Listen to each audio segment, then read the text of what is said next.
So when I was immigrating, like I didn't think about whether I was going to move to Europe. I mean, my mind was just set on Canada. But I do know that there are people who think about like, do I move to Germany? Do I move to the Netherlands? Do I move to France?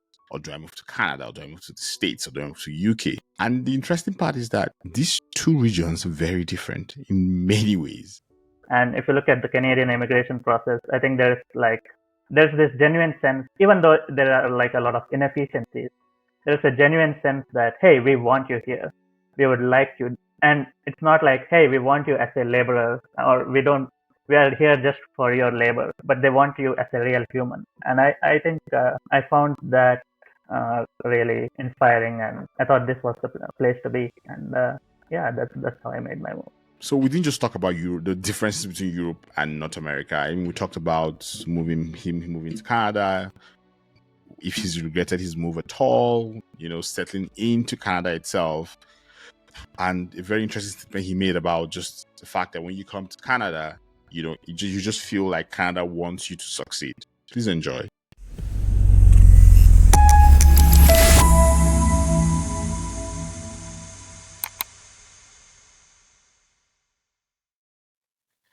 Hi, everyone. Welcome back to the Newcomers Podcast. I'm pretty excited today, to be honest, because I have with me Suhas. He's been here for like 5 years now, and he's done some really interesting things in Canada. How's it going, man? Hi, Dozy. Thanks for inviting me. Awesome. Really, really happy to have you here, to be honest. And I'll just dive straight into it and just ask you, I mean, why did you move? Yeah, that's a really good question. So I'm actually a double immigrant. So I like that. Yeah, I was born in India, and then I immigrated to the Netherlands. I like to be, surrounded by people or living in a place that is reflective of the world's diversity to Europe. And I lived there for close to a decade, and then I decided to move to Canada.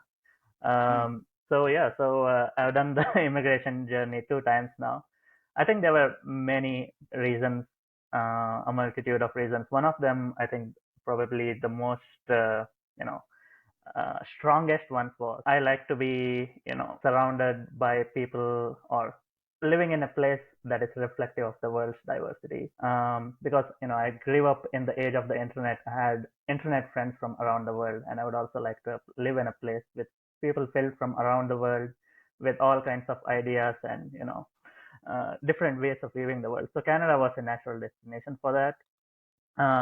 But otherwise, I also liked that Canada is one of the few countries that is actually, very pro-immigrant, I would say.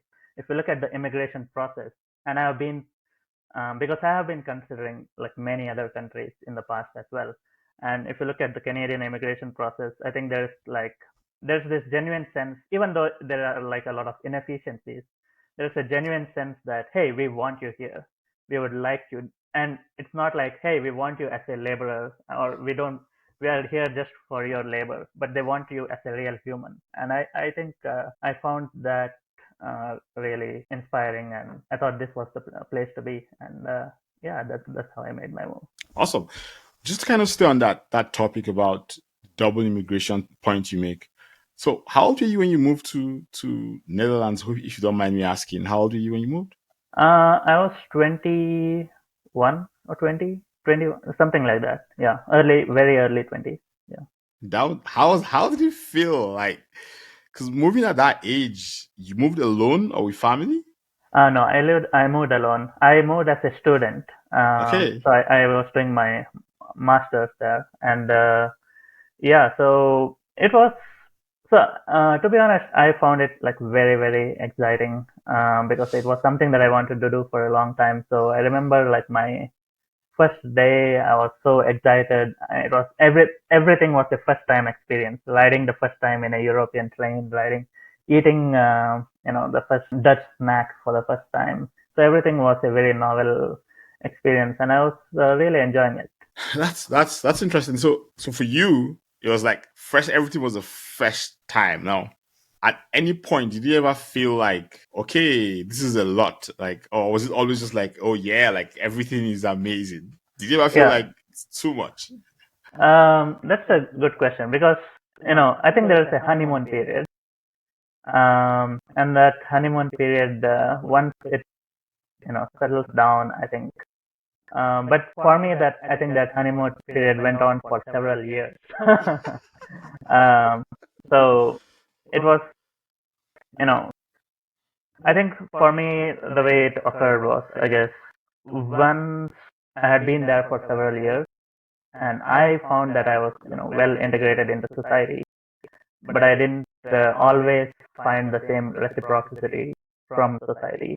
And that was the time that I felt, a little, yeah. So I think it took a few years for that. So yeah. You want to talk about that feeling? Yeah. So when you have been there for a few years. So when I moved there, I know there were like a lot of Facebook groups, especially filled with expats. They call them expats and not immigrants if you're moving from US or Canada. So there were people from US and Canada who were moving to Netherlands, and I could see a lot of people were like complaining about society, complaining that they were not feeling welcomed, etc. And I was like, no, I don't feel it that way at all. What are you talking about? Because I was at that time in a honeymoon stage, and the honeymoon phase is like this because when you are at the beginning of your immigration journey, you have very less expectations. So even if you are treated badly, you think, okay, that's okay because I'm a newcomer. I shouldn't expect much. And but then after you have done your work into integrating into society, after you feel that you are, European enough or Dutch enough or whichever country you are immigrating to, and then but society doesn't see you that way. Society still is seeing you as an outsider, and that's when that you come out of that honeymoon period, and then I understand why all those Americans and Canadians in those basic groups were complaining so much because they have lived here for over a dozen years and they were not feeling welcome. Yeah. Yeah, that's so true. I mean, just that. I mean, I'm still probably 2 years plus in my journey, so I feel like I'm still probably in my honeymoon phase a bit. But yeah, every now and then you get that sense that sometimes some things happen in certain places, and it's not everyone, but things happen, and you're like, True. this is yeah. True. But one thing I think my experience in Canada has been very different because here I think it took me less than a week to be considered integrated into society. And the moment, and maybe, so there is a certain amount of bias there because I have lived in Toronto, in downtown, and I've never moved out of here. For a short while, I lived in Scarborough, um, but and never really, left downtown. And it's a very diverse area. It's very welcoming, etc. So I never felt, you know, non-Canadian. Like I felt Canadian like the week I arrived here. In fact, the day I arrived here at Pearson Airport, there were people, who are very kind, helping me and so on. So there has been a contrasting difference, I think. But there's also luck involved, depending on which circles you inhabit and everything. Yeah. If you compare when you landed in Netherlands, when you landed in Canada, like what were the similarities? Are there things that were similar, like similar experiences, similar feelings? And are there things that did your experience with your time in Netherlands help with you feeling much settled now when you move to Toronto? The fun fact is, I think I felt more culture shock moving from Europe to North America than from India to Europe. Are you Um, serious? yeah. So the reason is because I already knew going in what is Europe about. Like I had read about it a lot. I had done my online research. So when I went to Europe, it was exactly how they talked about in the books and movies and everything. So there was no surprise for me. And at some point, like I was thinking, this is the West, like Western countries. There's not going to be much of a difference. Maybe, this country has a little more taxes, this country is a little more religious, but I didn't expect there to be like a very significant difference. But then when I moved to Canada, I realized, oh wow, that's a very, very, like, they are poles apart. And yeah, so I think I found so many different things here, like that were different, like just um, yeah, so that was surprising. Many of them were positive surprises, so I liked that. But yeah, so it was yeah, it was interesting to see those differences. I would actually like to hear about a couple of the ones that were surprising to you Mm-hmm. positively and the ones that are Mm-hmm. surprising to you negatively. Yeah. So I guess maybe it is not negative as in Okay. you know, it's not okay. So yeah, I think there were some definite negatives. One of them is the lack of state capacity. Like in Europe, everything works as intended. Like your tax dollars or your tax euros is put to work and you can see it. Like the trains are on time, there's very good public transit, everything is like, it works. But here I think, the transit system is not that great.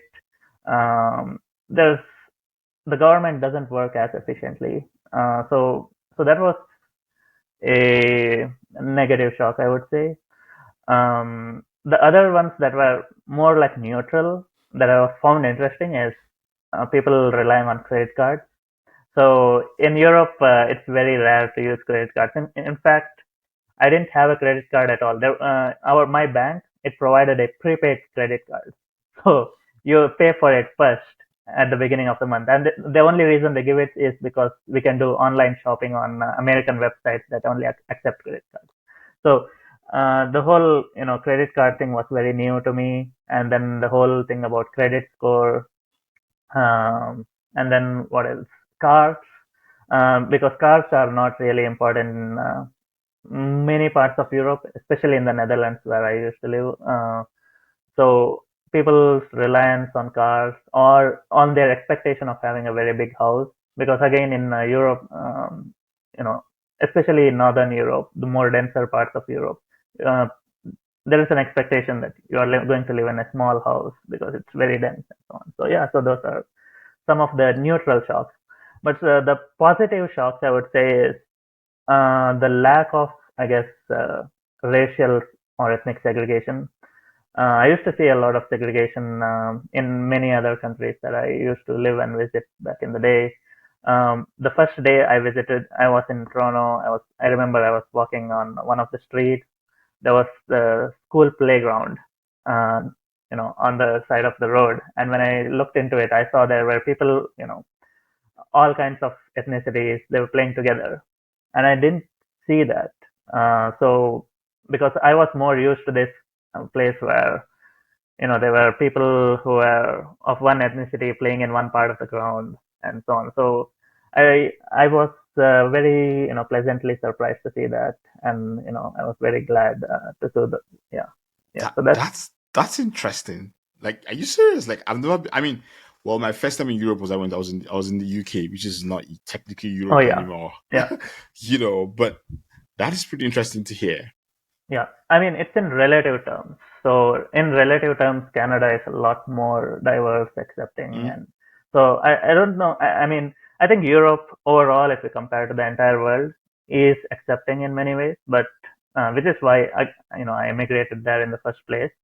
But I'm just comparing in relative scales. So Canada, I think, is on a whole different level when it comes to acceptance. And yeah, Yeah, Canada is pretty multicultural, to be honest. yeah, Like, I mean, like, I live in Calgary now. I've lived in Ottawa. I live in Calgary now, and I rate what you say when you say you just go about, and the amount of diverse play going on is crazy. I was telling a friend that that I always think about the world. I have two boys. The world they'll grow up in, and it's going to be a very different one from what we live in oh right yeah, now. Like, I'm not even sure I can even describe it because for the first time, and I don't know if it's the first time, you just see where kids are all growing up together and they're all Indians, Chinese, Africans, like Nigerians, like everywhere across. It's just they're yeah, all growing up as one. yeah, And I said to my friend that if when they all grow up and we still have racism as much as we have it now, then I would have lost hope in the world because like I'm like you all are growing together. Like, so what's the excuse? Like why would you think that one color is better than the other color? I was gonna ask the point about the credit card. I find that story pretty funny about the credit cards and the big houses because I've had a conversation with a friend before where he was said to me I said to him, I'd like to live in Europe sometime. He's like, no, you can't live in Europe. You lived in North America. You're used to big houses. You go to Yeah, Europe, they're all small houses. yeah, Like, how did you exactly. manage that switch? I haven't managed. I live in a small house even now, and I don't want a big house. I don't want a car. I don't know how to drive. Don't have a driving license, so I am okay. So sometimes a little frustrated because the transit system is not great. But I live in the heart of downtown, so at least there's good transit in downtown. But it's a little difficult to go out of the city. But yeah, otherwise, like I'm still not. I think that part of Canada, I'm like, no, I'm not accepting that for me. Like, if you want your big house, go and live in it. Yeah, I don't want to take care of all that. Yeah. What of the credit one? What have you done with the credit one? How have you handled that? Oh, that's a good one. So actually, the first 2 years or so that I lived here, I didn't use a credit card. Um, and I was like, I don't like that idea. And but after that, I saw that you get those points and you can save money and everything. And I was like, if you can use your credit cards wisely, it ends up helping you more. So why not? So I think I use credit cards these days. And but yeah, it's not like heavy credit card use or anything. I just use it as one of the payment options. But yeah, I still don't like. I still live like the European way a lot. I use the credit card just as an online transaction processing thing. Yeah, so I haven't Canadianized myself there, I think.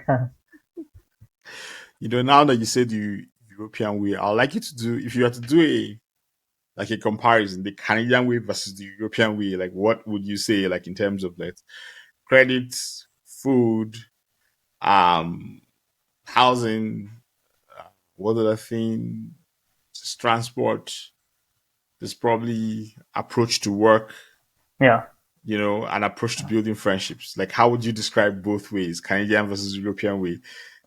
yeah. So the answer is pretty interesting because they're so different. Because if you were to ask me, do it between India and Canada, the answer wouldn't have been that different. So in yeah, so that was what kind of surprised me. So when it comes to, for example, food, one of the things that you see here, for example, in Europe, there are a lot of Vietnamese restaurants, Chinese restaurants, etc. But you see that there is a lot more pressure to Europeanize the taste, even in those restaurants. But here there is not that much pressure. Like here, I think people are more open. Like non-Vietnamese are still open to eating very authentic Vietnamese food that has not been modified in any way. In Europe, I think the median restaurant is much better in quality than I guess in Canada. But in Canada, I think the average is much better. Mm. Um, so on average, the Canadian restaurants are more better because there are some like really really good ones. At the median level, they are better.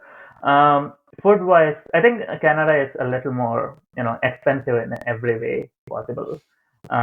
Because I lived in so Netherlands was one of like most expensive countries in Europe, and I have been to other places as well which were pretty expensive, but Canada is kind of comparable to them. Um, when it comes to work, they are very very different. I think Europe is very good for work-life balance. It's people get a lot of vacation days.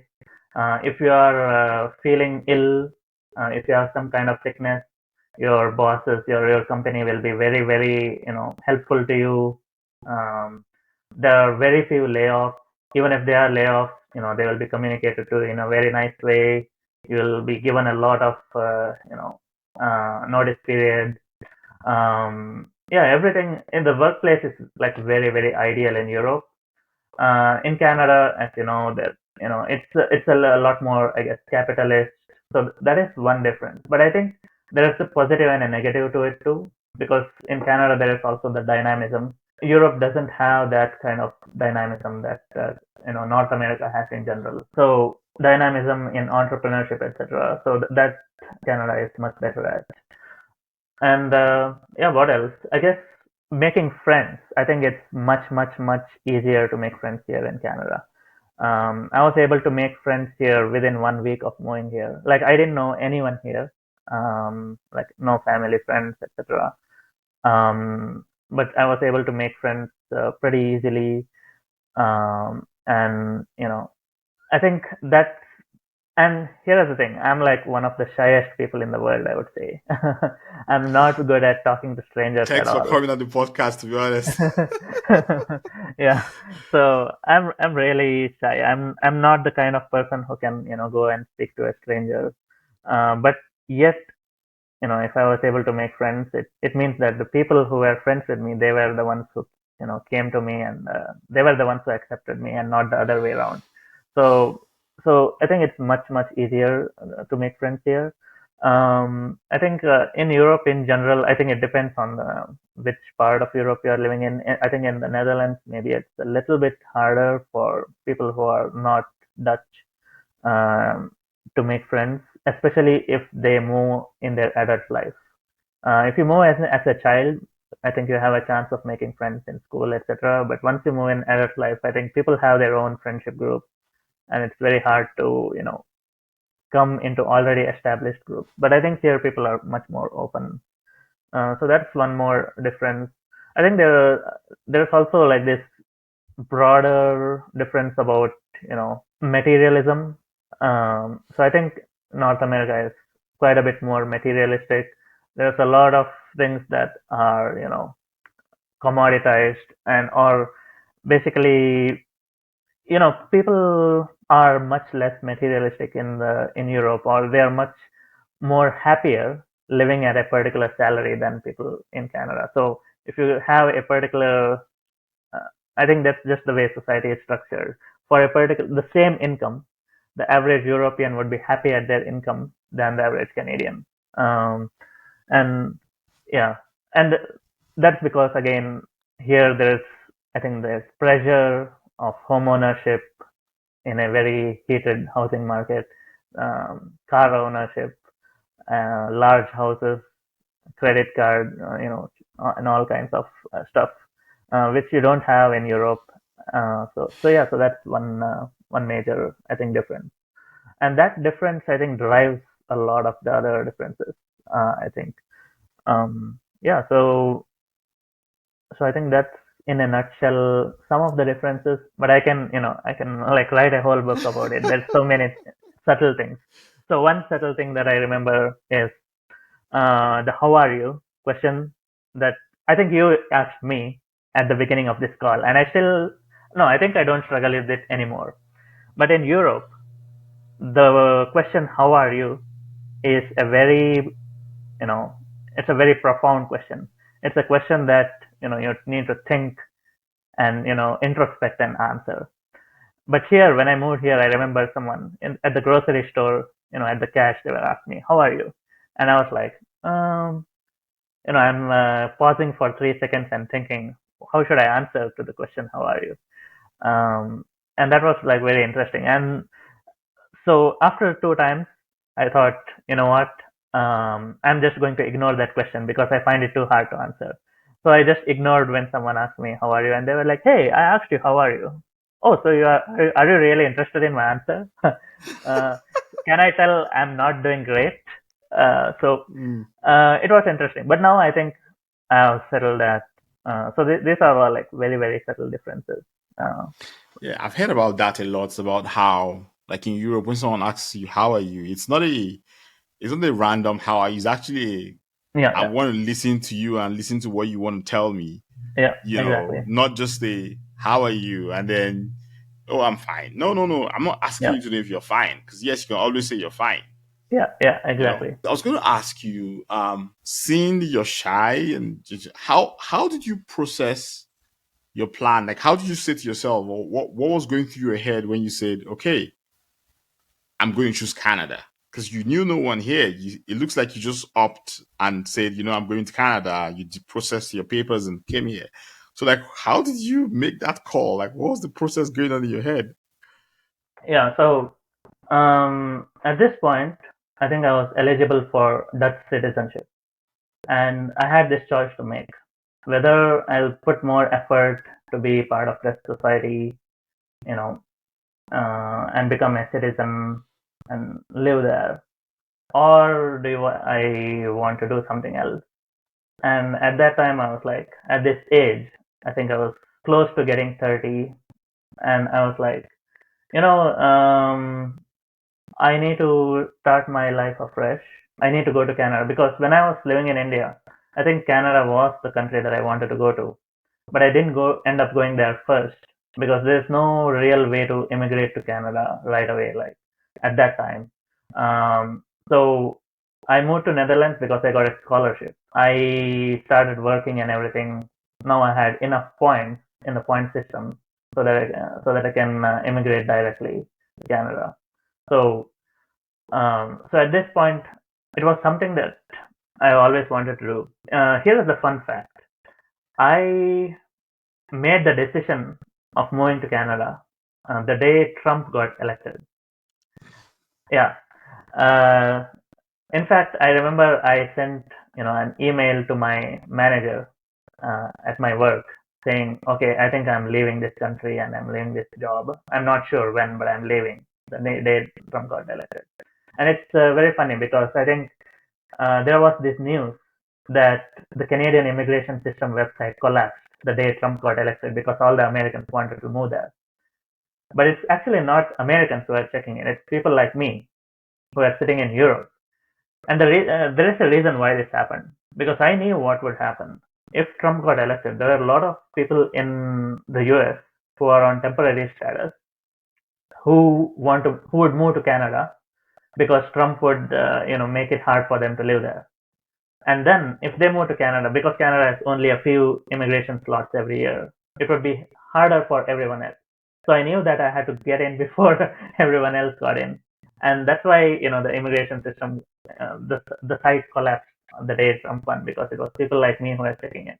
And it's the right decision because, after Trump came in, what I had, anticipated came true.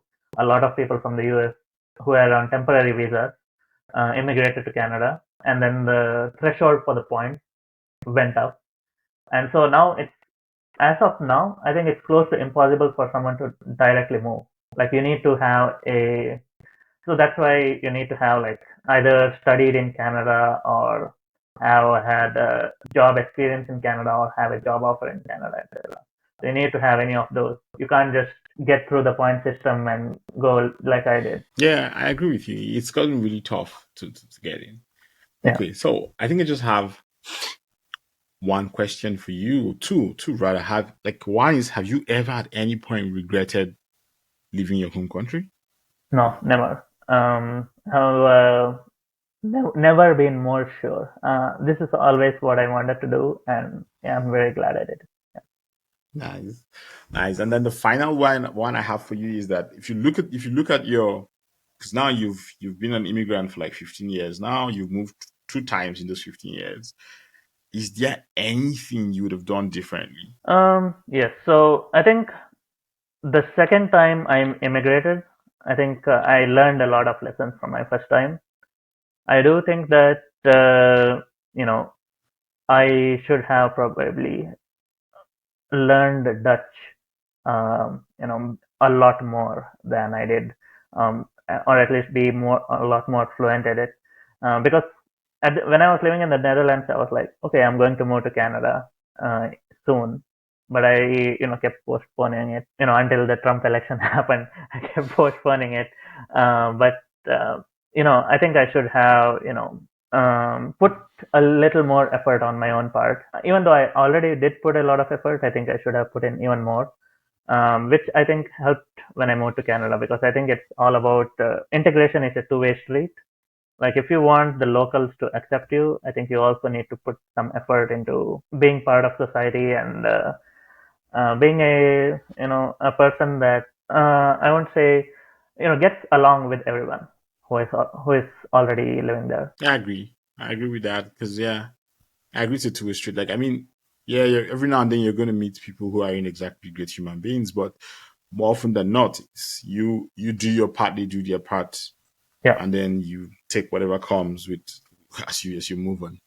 Yeah. Right. Thank you so much. This has been a really good conversation. Thank you for coming on the Newcomers Podcast, and have a great one. Yeah, thanks. Yeah, it was a great conversation, and thanks for having me. Yeah. All right, you're welcome. So, if there's one thing you take from this episode, it's when Suhas says integration is a two-way street. It's two-way. You do your part, your new society does its part. So don't come in and say, oh, you know what? I'm not enjoying this place. Like, what have you done to try to integrate yourself into your new society, your new country, your new community? That's the fun of immigration, starting afresh. So again, thank you for listening. Please share, follow us on YouTube, sign up for us on our Substack, and if you have someone who finds the episode useful, please share with them. Thank you so much and have a beautiful day.